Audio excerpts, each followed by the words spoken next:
So AJE sent me the wrong struts. They were SN95 struts, and I need Fox body struts. So that's why I've got this apart like this. I'm putting it back together today.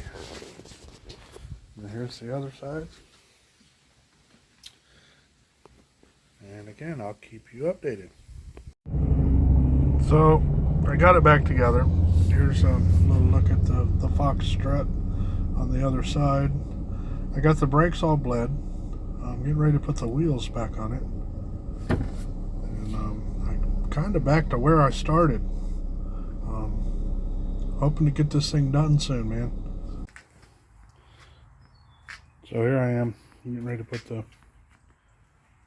the fuel injection back on it. I got a Fitech on this. It seemed to work pretty good. Never really got it dialed in, but it seemed to work okay. Soon enough, I'm going to get this thing going again. Got it back down on the ground. Got my Boyds on there. Bogarts.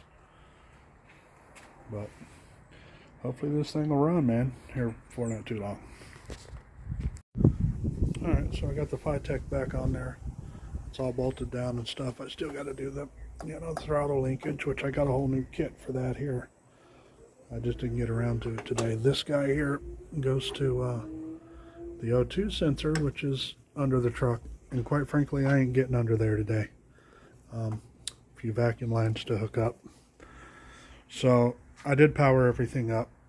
Got all this hooked up. And everything works except for my low pressure pump back at the fuel cell, which feeds this guy, which is a 1 gallon sump, high pressure pump inside that feeds the Fitech.